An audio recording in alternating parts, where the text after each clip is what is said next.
Good morning. I'm Courtney Brooks, the Executive Director at Global Ties KC. In addition to working on the International Visitor Leadership Program, a number of Department of State sponsored youth programs, local engagement, and virtual events, one of my personal favorite programs over the last few years that we've had the privilege of working on is the Young Leaders of the Americas Initiative, or YLI. From 2016 to 2018, the program brought 250 entrepreneurs a year from across Latin America and the Caribbean to the United States on month-long fellowship programs. We had the honor at Global Ties KC of hosting groups for the first 3 years of this program. And once in-person travel resumes again, we look forward to bringing another YLI cohort to KC in 2021. For today, we are joined by one of our alumni, Jamie Hoyt from Trinidad and Tobago, who is the Director of Smart Term and CEO at Hello Beautiful World, alongside her Kansas City host, Rebekah Dove, who is an Innovative Officer at Pinez. Welcome to you both.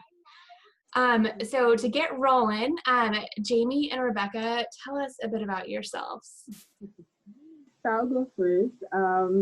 Thank you so very much for this opportunity. And, for us being here and being a part of this also, it's a wonderful experience to connect with you again, Sarah and Courtney and Rebekah. And, I really appreciate this. So as Courtney said, my name is Jamie Hoyt. I am from the beautiful island of Trinidad and Tobago. And I'm a director at SmartTerm, which we aim to digitize education through the provision of our education management platform, which basically takes tools from a manual way of operations and bring them into an online seamless environment where school administrators, parents, teachers, students, and government can all interact and benefit on this online platform. I am also, as you mentioned, the founder of a company called Hello Beautiful World. Hello Beautiful World is an online travel and lifestyle magazine, and we have created a platform for females traversing the world. That's me in a nutshell. Awesome. And Rebekah? Sure. My name is Rebekah Dove. I had the honor of meeting Jamie while she was in Kansas City, and I was able to visit her beautiful island in 2019 for reverse exchange. A little bit about me, like Courtney said, I started a company called Pinez, where we use machine learning to help youth to become better readers. We're focusing on the US market, but definitely want to branch out to international. The name Pinez means to think based upon the Spanish word pensar, which means to think, because our goal is to alleviate the reading challenges and help youth to read. I was a former classroom educator for about 10 years where I saw the deficit firsthand. And I also, did a lot of research, of course, as well. And with all that research, I also found that less than 10% of the books in the US are written by and about people of color. So that's also what we're trying to also provide, is sharing those untold stories. Because right now, it's getting better, but not really improving like it should be. And that's why I'm really saying by and about people of color. So thank you for having me here. So Jamie, when did you first hear about the YLI program and what inspired you to apply? All right, wonderful. I first heard about the YLI program in 2017. I believe that was the initial year of taking in participants for the program. And, I decided to apply that year, 2017. I was not successful at the application at that time. However, not being successful at that time, it kind of drove me down. I was reluctant to do anything else, to participate in other programs and stuff like that, even when the application surfaced again in 2018. I was very despondent to even, try to apply again. So I believe it was either the day before closing of the application or like some hours before. I say, let me just go through with this application. I did it before. I know what they're looking for. I know what they want. So I basically filled out the form and I submitted. I believe it was about 3 weeks after I saw an email stating where I was selected. I was so overwhelmed. I was so excited to be a part, to be selected for something as great as Wildlife, because one of the reasons why I apply is because what they provided, or what they promised that they would provide, is leadership, being able to harness your talents, being able to create new ideas and help develop those ideas and taking it from point A to point B. That is what Wildlife offered, and rightfully so. In completing the program, I have grown so much as someone who is sharpening their voice, as an entrepreneur, and becoming a leader, as well as giving that exposure to smarting and giving that exposure to education technology. So it was a really nice experience, and one that I'm really thankful for, and it was basically life changing to me. And Rebekah, when we first came to you and asked you to be a host, what was your reason for saying yes? Do you have hesitations, and why was it interesting to you to be a host? Well, it was interesting to me to be a host because I love working with women, and I want to support women all across the world. And additionally, when you said international, I said, that's a reason why even more. Yeah. And then you also mentioned there's an opportunity to, visit the community for Jamie, and that was also the reason. But just looking at Jamie's biography and looking at what she was doing, it was definitely a yes. Like I said, it's my passion to help other women, and we have to really get our voices out there because we're not heard like we should be. So that's why I said yes. And what were those 4 weeks like for you, having her in your office and in the Kansas City community? What were some highlights for you of the program? Well, for some highlights, I definitely wanted Jamie to tell me what she wanted. I know a lot I'm from Kansas City, but I didn't want to take it like, here's what you should be doing. I wanted it to be meaningful for her. So some main highlights, Jamie was able to attend some really great events such as Tech Week. That was awesome to see all the amazing founders who were able to pitch their business. Also, Jamie and her other fellows were able to attend 1 Million Cups, but they were able to do a short presentation pitch at the end. That was definitely a huge highlight to be definitely featured. Of course, our goal was for Jamie to build more relationships with schools. I knew that there was a lot of politics with that, so it was really about building relationships. I knew that if she and I requested, can you try their application or test it or buy, it'd be a lot of hesitancy. But definitely a highlight was Jamie was able to connect. I don't have the number. I know Jamie has it, but I can say at least one school leader she was able to connect with every week. I'm just saying minimally. And that was definitely a highlight because she could really learn about their thinking, learn about their buying power, learn about their trends and what is or isn't important, and even allow them to think about international occupancy because a lot of individuals who she spoke with were in Kansas City. She met with another educator. We suggested to branch out to the rural and suburban communities that wasn't accessible because of the lack of time. But still, definitely a highlight. She was able to build those connections with school leaders. And Jamie, what about you? What about the fellowship itself was most valuable? So for me, it was an amazing experience. Kansas City is truly an entrepreneurial hub. I really don't mistake saying that because I've never seen a city where the people are so passionate about. They're just so passionate about their dreams, their goals, and just making the world a better place through their ideas. As Rebekah said, we always had something to do, an event to attend, meeting with school leaders. And, I had the opportunity, as Rebekah mentioned, to present at 100 Million Cup. It was a great experience because it was my first time actually, getting on stage and, pitching a company. So that in itself was something really, really good for me in terms of, getting rid of the fears and being able to share my passion as well. Even working with you and Sarah Courtney, we all made sure that we understood the Kansas City culture. We all made sure that, we were on target and on point with the wildlife program, because it's really a strict program. I wouldn't say it was like a strict in a bad way program, but it was strict in a sense that they know what they wanted to do. They know what they wanted us to achieve as entrepreneurs. And, week in, week out, we had tasks to do. We had things to accomplish, people to meet in Kansas City. And that was really, enjoyable for us as well, and kept us on track. Even working with Rebecca, a highlight was being able to refine my pitch, right? So we really worked on the pitch. We worked on the 1 minute pitch, the 3 minute pitch, and really refining that.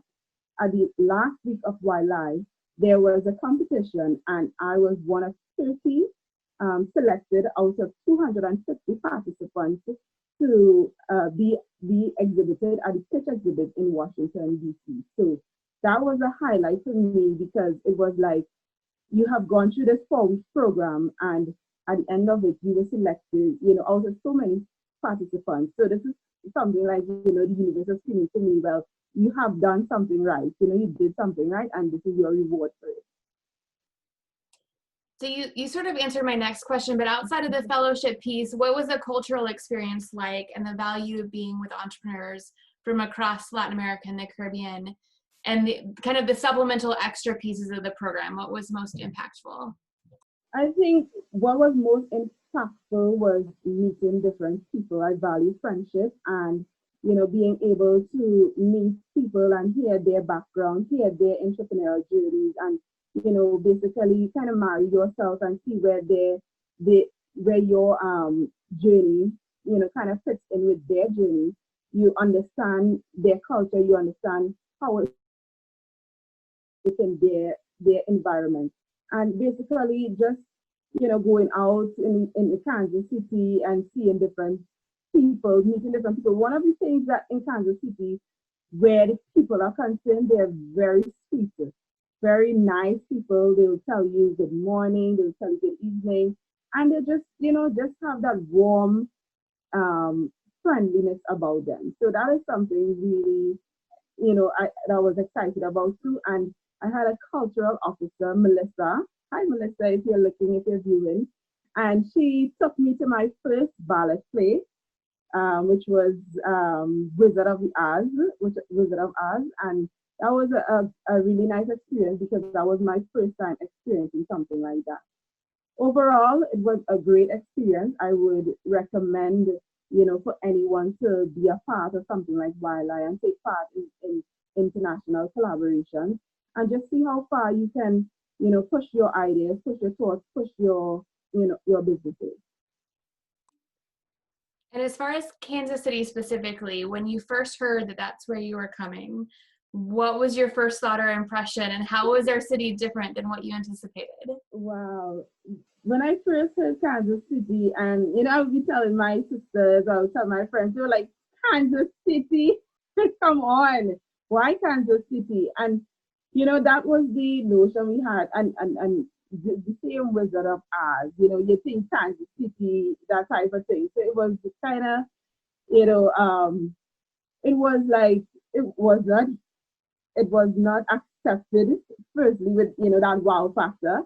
But as I get to immerse myself into Kansas City, into the culture of Kansas City, even the entrepreneurial culture, it's just a busy culture where people are passionate about their objectives, about their goals, about their startup life, and really trying to make a difference and trying to make a change. As I mentioned before, the people very warm, very welcoming. The food is good, So I had that opportunity of meeting a lot of different persons on that same entrepreneurial journey, trying to figure out things, trying to, come up with solutions for different problems that they are having, and just basically sharing smart terms with international persons, and persons not even with who are from Kansas City. I think that was a really good experience,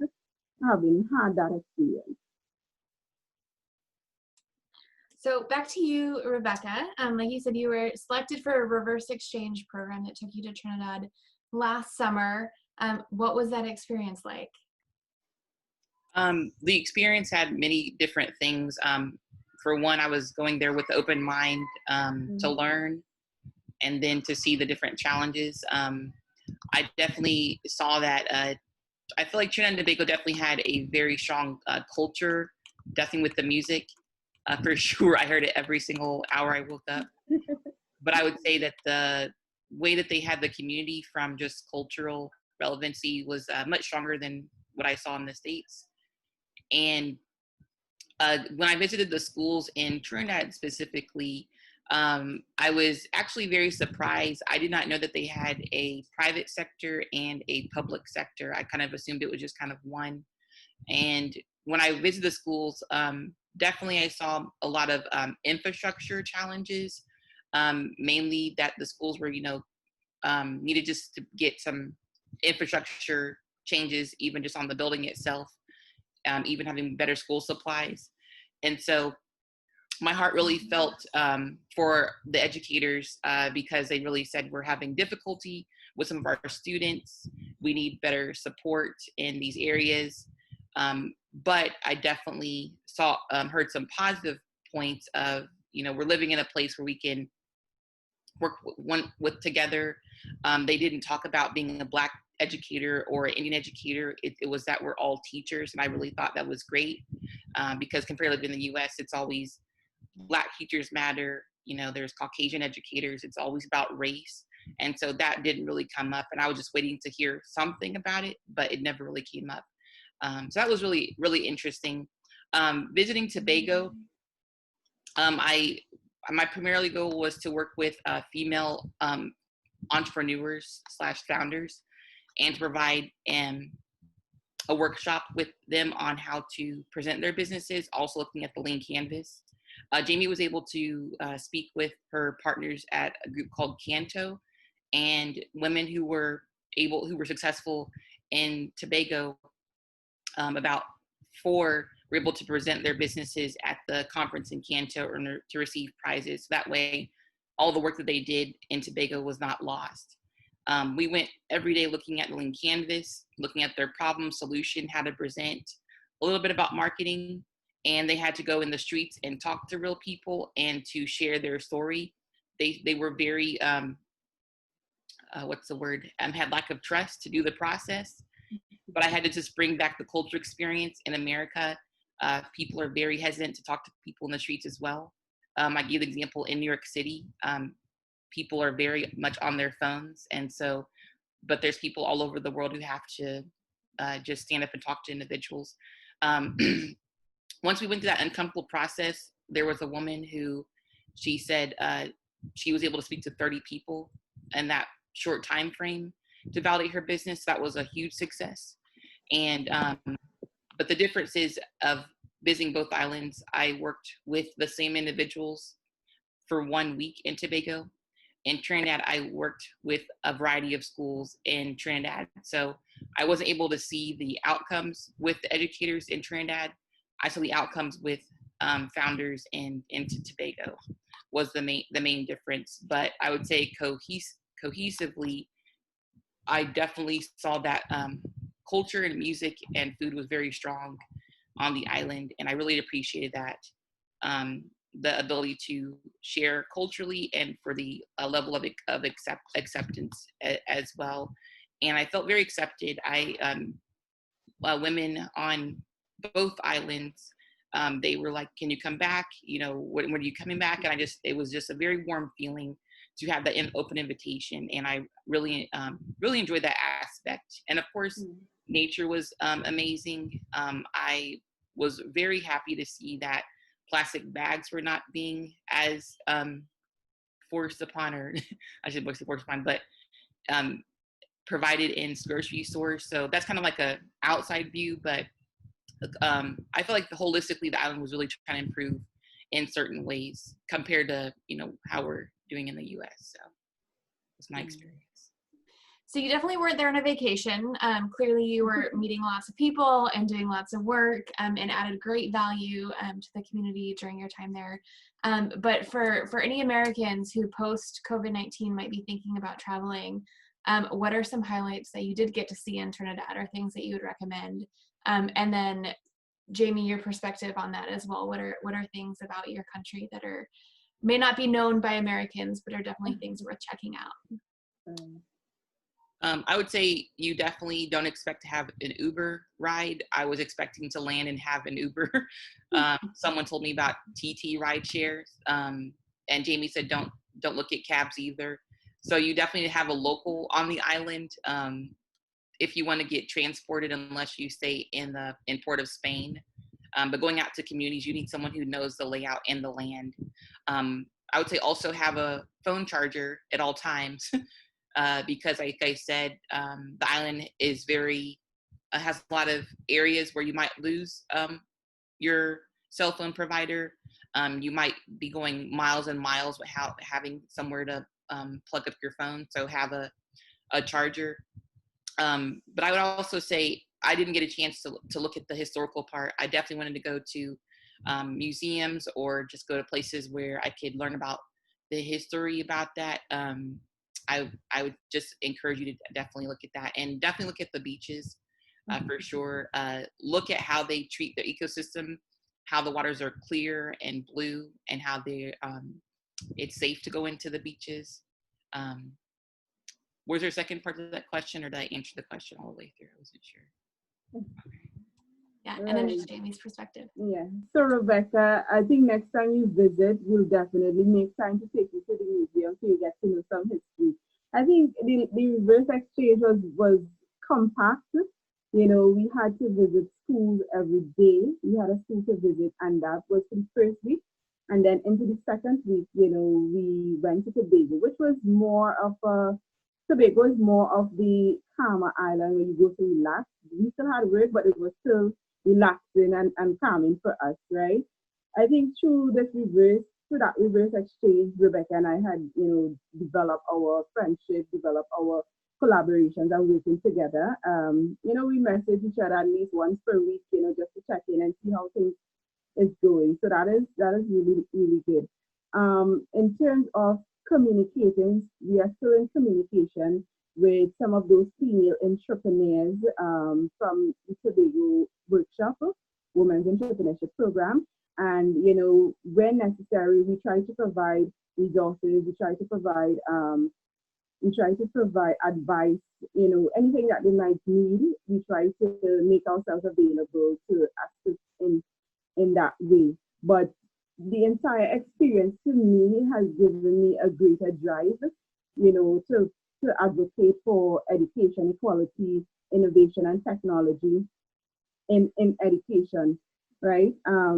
Because the reality is COVID-19 has really changed the way how, you know, we do education, how we educate here in the Caribbean and in the entire world, you know. So the team at SmartFilm, they are really working hard on some of these topics and trying to create some watermark solutions that is really impacting, you know, Caribbean education. For someone who wants to know more about my country, Trinidad and Tobago is a beautiful dual island in the Caribbean. If you take a map and you look just above Venezuela, you see a little island up there, 2 islands. That is Trinidad and Tobago. So we are known for our beautiful, colorful festival of Carnival. Carnival is a season, right? It is a month-long season that leads up into 2 days, which is like a Monday and a Tuesday celebration. So you'd have like parties, you'll have fetes, you'll have breakfast parties, you'll have networking events, you know, just like a whole party for a month-long experience. And it leads up to the Monday. The Monday is Tuesday. We have something called Tuesday. That is where you have like mud and paint and water and, you know, just people parading in the streets and enjoying themselves. And then Tuesday, we have something that is called Pretty Mass. Pretty Mass is where you see, you know, women in their pretty bikinis and their beaded outfits with feathers, and it's bright and it's colorful, vibrant. So that is Carnival. And on that Tuesday, in Port of Spain, that's the capital, people are just parading the streets with big music trucks. So we are known for our carnival as well as our soca music.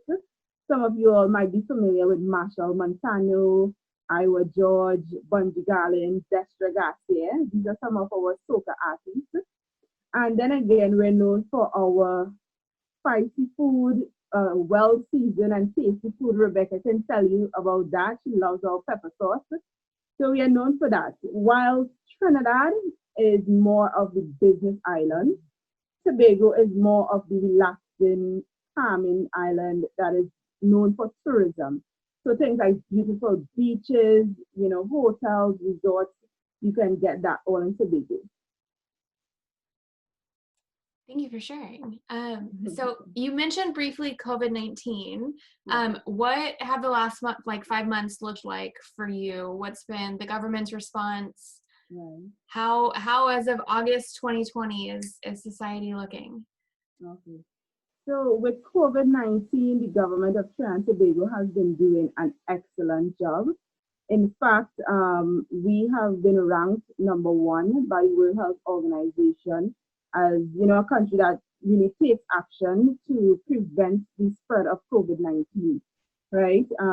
So early June, in June, we had about 147 cases, and the country went into lockdown.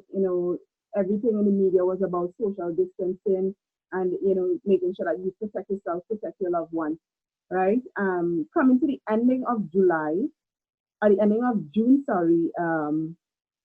coming to the ending of June, we would have realized that, we recorded 0 cases. So things was kind of, going back to normal.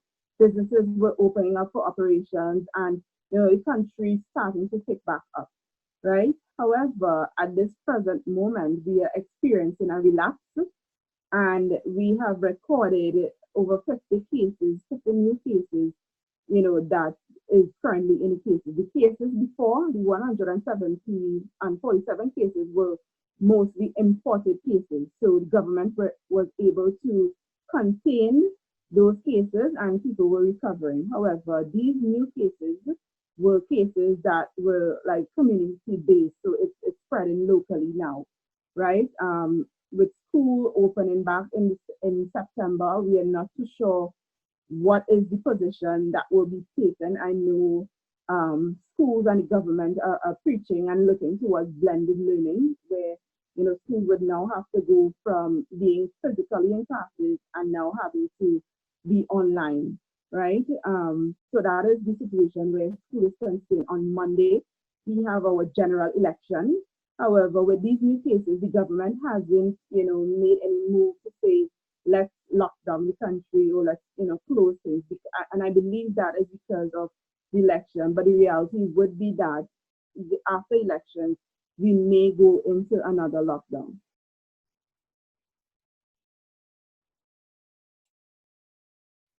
And so as education is going online and things are moving virtually, I'm curious, Rebecca, if you have a perspective as a former Kansas City educator who's been in Trinidad of successful things that either we're doing here or you think that they may be doing there in ways that we may all better make that transition to virtual education. So you're asking what are some successful things that have been happening here? And there, and just if the two of you, want to talk about what that's been like in each of your countries. Sure. I would say the most successful thing is that schools are providing devices for their youth. Of course, not every school is the same and might not be able to provide that, but they are trying to ensure that they have accessibility to devices. I would say another communication is huge. They're using Twitter, Facebook, email, social media channels, so they are communicating a lot more. And of course, they're on the news more heavily than what they used to be. I would also say that I can definitely see more parents speaking out, talking with each other more, being more reflective on homeschooling and just saying, I don't feel comfortable taking my child to school. I want to put education in my hands. That's obviously not the best for schools, but at least it's important for parents to be a part of their child's education in some way. So it is great that parents are being more active, more acclimated, and more ingrained, whether they do or do not.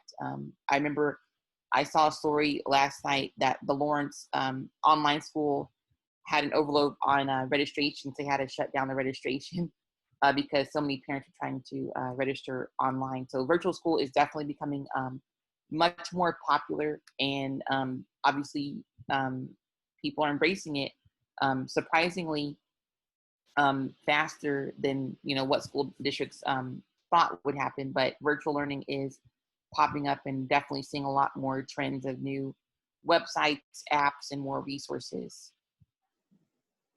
Right. And for me, I think there must be an importance on, schools going virtual. We understand the climate and the situation that we're in right now, and greater importance needs to be placed on that. And where that is concerned, there's also the issue of inequality, because not all students, not all students are the same. There might be students who can afford a laptop, who can afford tablets, or who can afford internet coverage, but then there's students who may not be able to have, these necessities for going online, having the laptop, having tablets, having access to internet. So early on with COVID-19, our government here, they had implemented a system for for schools to go online. However, as Rebecca mentioned, with the amount of students and teachers and parents interacting, at the beginning of that when the platform came online, it shut down for a while. I'm not quite sure as to if it's back up and fully functioning right now. However, the call really is to see how it is, schools can make that transition from being physical to actually getting online, right? Rebecca mentioned schools are using all sorts of different mediums to try to reach students. WhatsApp, Facebook, Zoom is a popular one. There were some issues with Zoom, with classes being interrupted by, different students. Even there was an issue where some pornography was being shown within a Zoom classroom. So there's concern and issues for security of, students as they navigate this new online space, right? Some of these systems that are out there too, you have learning management. So you have the learning management aspect where they come, they learn, etc. But then there are also systems that provide an overall education management, and this will be more so important for the operations of schools. So like for principals who want to, make sure and track students, track teachers, track payments, track who's being engaged in, and really and truly track the learning.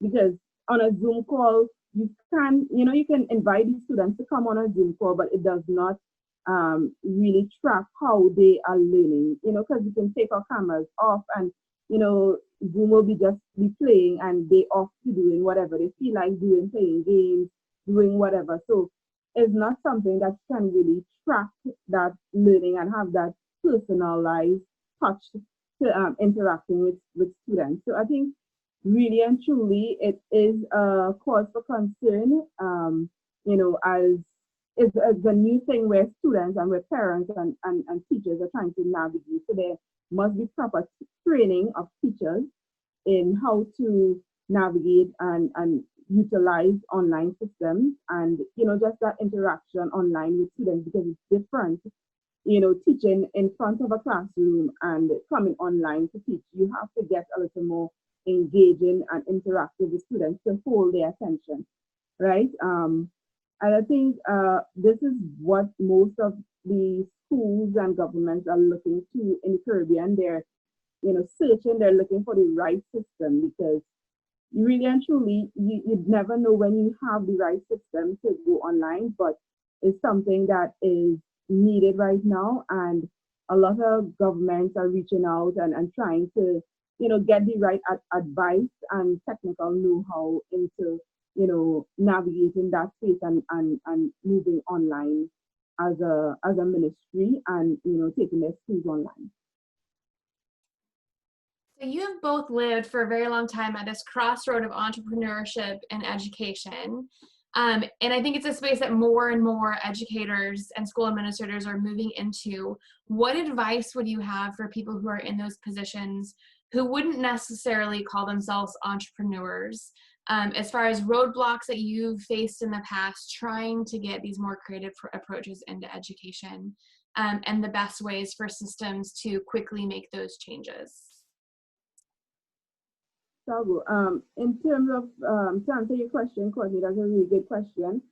I think as an educator, if you're not too familiar about the entrepreneurial space and even navigating some of the systems, the best advice right here is to seek out somebody who has the knowledge, who understands technology and understands the environment, who would give you, like a straight shoot advice into, coming on board, because you can try to wing it for yourself, but it might take a longer time for you to grasp concepts, grasp the different technologies to use as you take your school on board.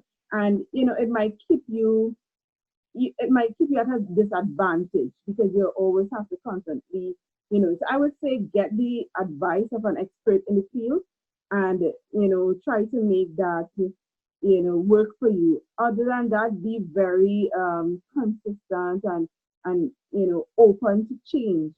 Being open to change is one of the most important things at this point, because nobody knew, COVID-19 would have, create a worldwide pandemic. So you have to be able to be adaptable, be able to, change quickly and, just utilize some of the techniques, in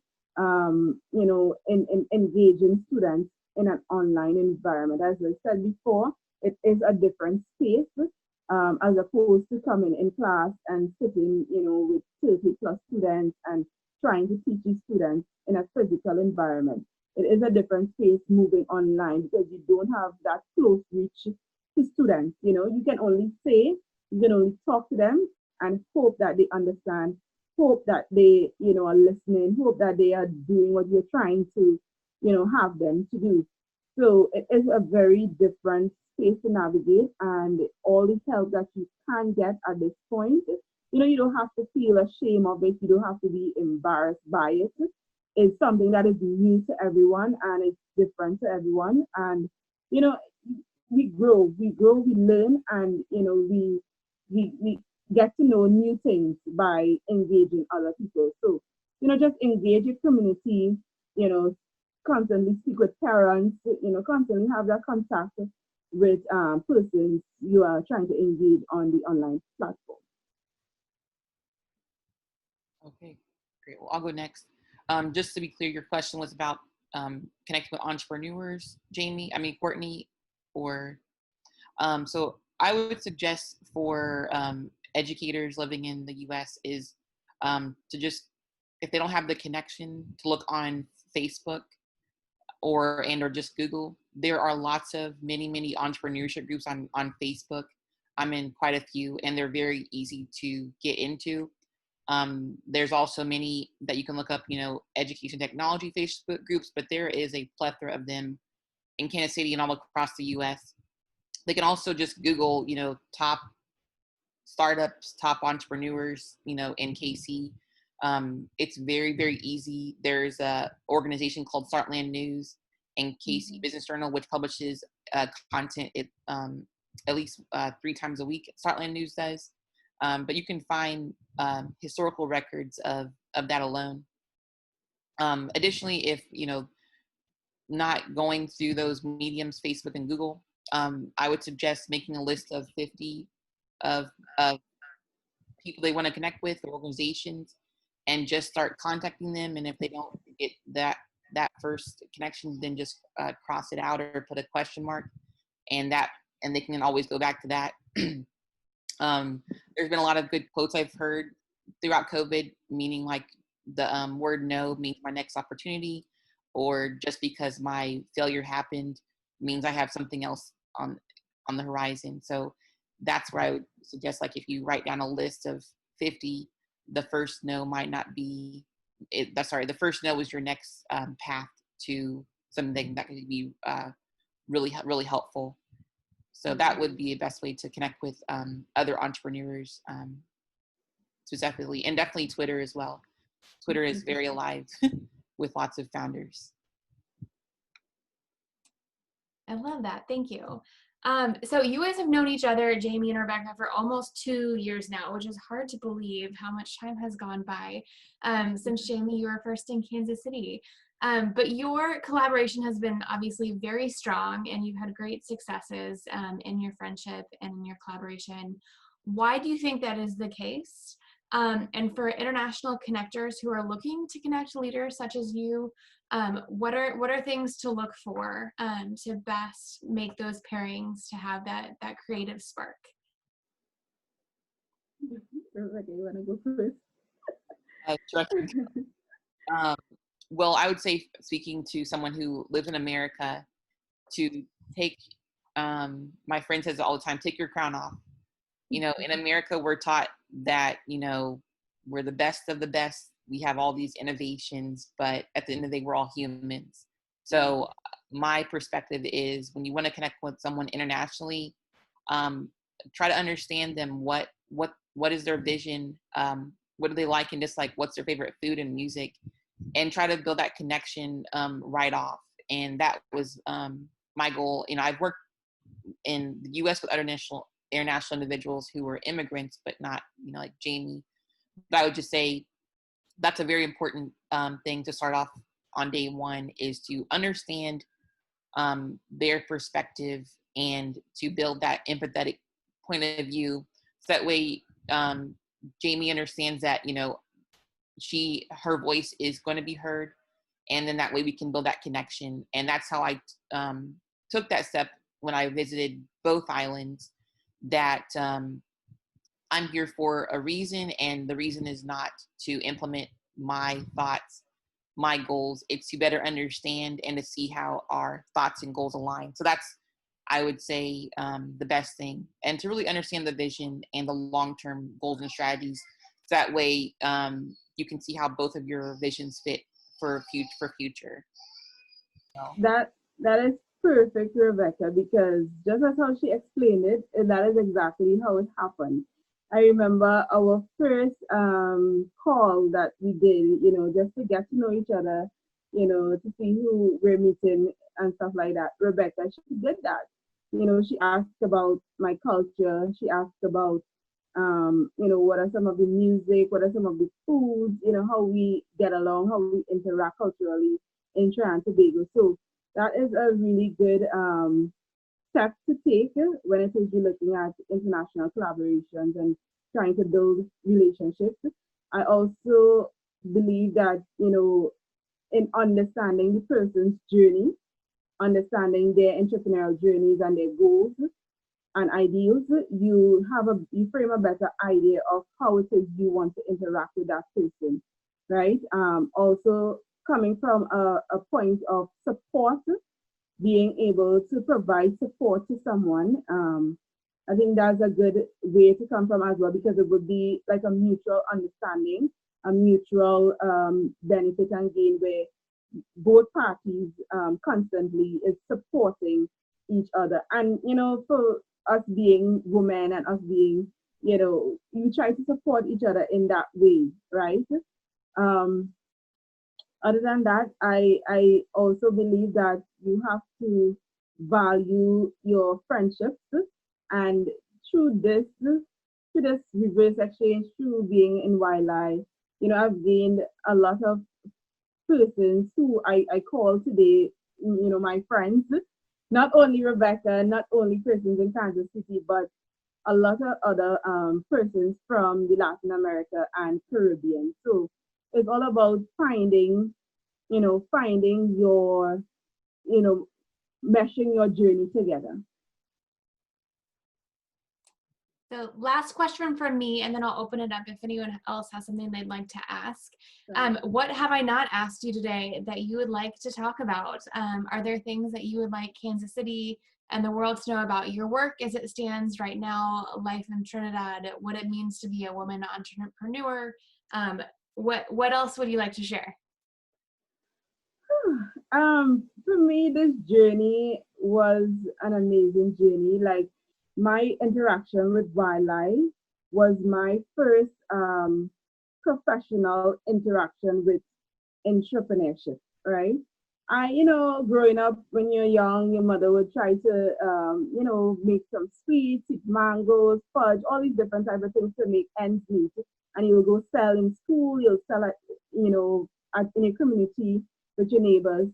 But understanding what it takes to become an entrepreneur and understanding the technical aspects of that, my first interaction with that was with wildlife. And today I'm thankful, super thankful for having that experience, having, the knowledge and the technical know-how in framing and putting together a business, taking it from point A to point B. As I said, wildlife has a structure, and it is structured to ensure your success.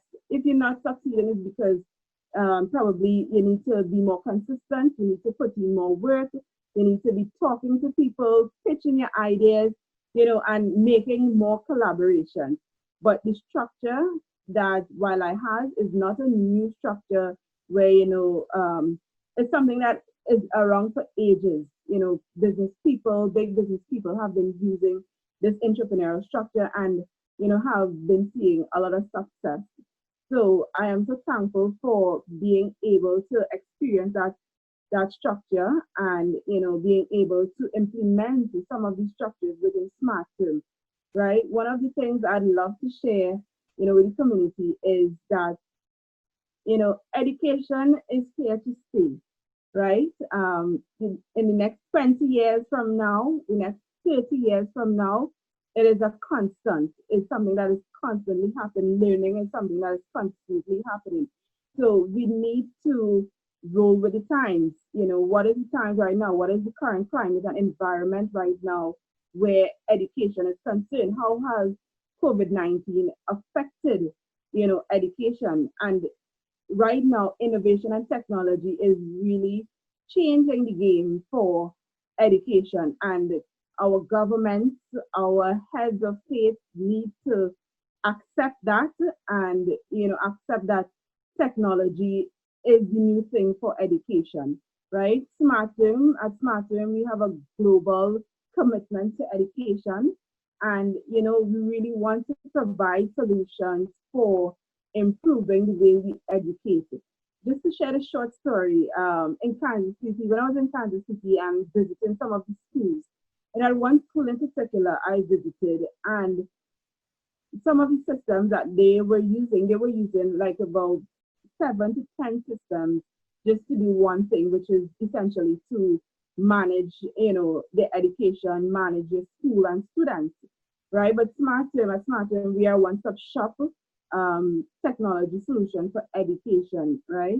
And we, like I said, we have that global commitment to provide these solutions. And if you all know anyone who wants to get in contact with us, who wants to work with us, we are open to assisting. We are open to providing expert, knowledge and guidance for teachers, for schools, for governments who are currently trying to navigate this space, right? It's something that is new. Some of us, we don't know, how to implement education technology, but there are companies like Smart Term who has the know-how, who has the knowledge and experience to do so, and we're free and we're willing to work with each and every one of you. Great. For me, I would say for anyone is to definitely, invest in women. I've been looking at a lot of historical things over time, and in America, when the women's movement was founded, it was really focused on Caucasian women and the founding women did not want to integrate that movement. And I understand that racism was a big deal in that time period. But when we say women, we have to be inclusive of all women of colors and all women of backgrounds, because the stats are within the investment community, less than 2% of the dollars in America are invested in people who are not males. But the stats even go further down compared to Caucasian women and women of color. So when we talk about investing women, think about all women from all backgrounds, Caucasian, international, African American, Latinx, and all of those. Because, with our growing differences in our communities, it's just going to be important to really be more inclusive and just think more about others. Lastly, with Penez, definitely COVID definitely caused us to shift. Our team was working in person, and our team had to work 100% virtually. So we're going to start offering services virtually outside of our web applications, such as professional development with educators, as well as online and reading services. I did forget to say, definitely the opportunity to work with Jamie and also the reverse exchange was definitely life-changing. Even though it was a volunteer opportunity, it definitely allowed me to understand how international entrepreneurship is done, and also gave me the ability just to understand more cultures and to learn. Having the pathway to travel to her country gave me the ability to, like I said, better understand and to implement things that others said that there were gaps, and also to further grow myself as an entrepreneur.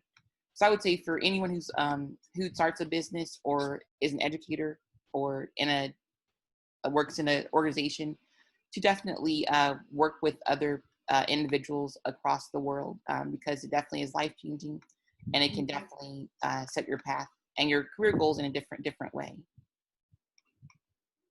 Thank you both.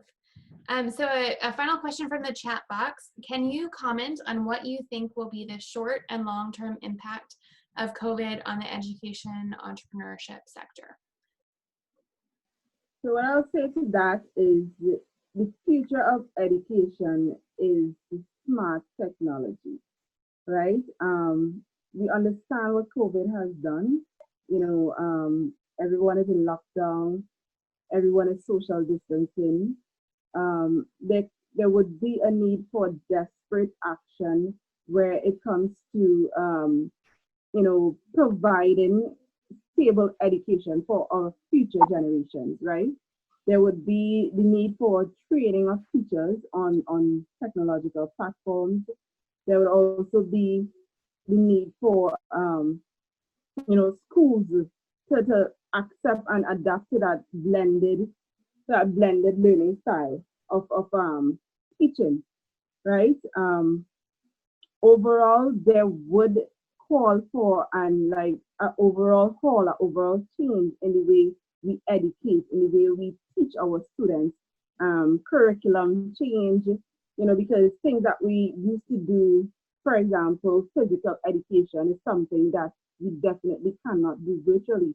So what is going to replace that? How are we going to provide co-curricular activities for students, right? So I'm hopeful that governments, I'm hopeful that countries will really take an urgent look at innovation and technology in education moving forward, and just to improve the quality of education given this time, because it is a time where there's the issues of mental health that is coming up, because being quarantined, being social distance within a household, within that confines of your household, can be very draining on students, because students are very active, they are active beings, and they need that let's say, for example, we have in the school structure, we have recess, we have lunchtime, they need those breaks, and we really need to know how to navigate in terms of taking that school model, that physical school model, and setting up into an online virtual space, right? What I know would give ease to like administrators and principals of schools is the fact that they can have access to a system that can, automate some of their operations within their schools. So, for example, onboarding, for example, auto-graded testing, having live sessions.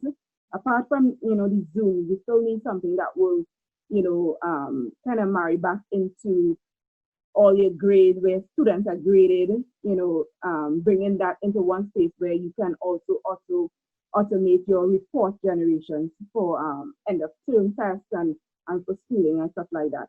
So it's having a system, having a innovation and technology in education, it eases the stress of all parties involved, of the teachers, of the school administrators, students themselves, and parents. Parents are now taking an active role.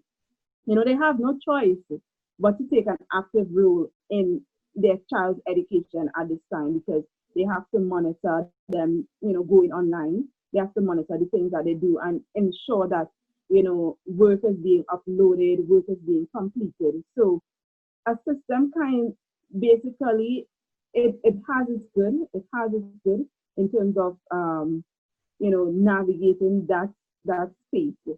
So the future of education and how that would look, I'm hopeful for it. I'm excited for it. And, I just wish the best and teachers, trying to get into this space and creating a better education environment given COVID-19 for their schools. Well, I'll go really, really quick. And Jamie, appreciate your response. I definitely agree with everything you said. Short-term wise, I believe that there's definitely going to be more virtual learning, definitely more platforms such as Zoom and Google Meet that are going to be popping out to provide more education. Also, with COVID, obviously, innovation comes out of deficits. So I definitely believe that there are going to be more educators and administrators coming out with more solutions, even parents, to better fulfill the gaps, which are incredibly huge in terms of education. I would say in terms of long term, I can't have the best answer for that. I haven't done enough research to say from that perspective, but from my perspective, long term, I definitely believe that we're going to see more technological things pop up, definitely more devices, hopefully better infrastructure so that youth can learn online. And I'm definitely hoping that the costs will go down. With higher education, they're still charging the same amount as if students are going to college. And I know that's a huge conversation of why am I paying the same tuition rate. So, long-term wise, I think everyone's taking it one day at a time, literally. And I'm just hoping that with the aspects of education, entrepreneurship, that goes with my philosophy, that people will be more thoughtful, more empathetic, more inclusive, and including everyone at the decision-making table, not just a small group of voices. Wonderful, yeah. Awesome. Well, thank you both so much for taking the time to be with us today. We appreciate hearing all of your answers to all of our questions, and seeing your smiling faces and knowing that you were both doing well. So thank you guys.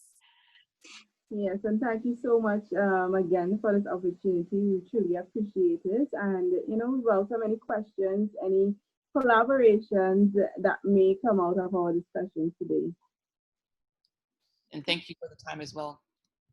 Thank you, Courtney and Sarah, for pushing the force and Aaron for global ties and international opportunities. Yeah, that's been the silver lining to everyone being on lockdown. It makes Zoom conversations and connecting internationally in a virtual way just that much easier. So, yes. Well, we look forward to seeing you all again soon. And thank you for being here. So enjoy the rest of your days.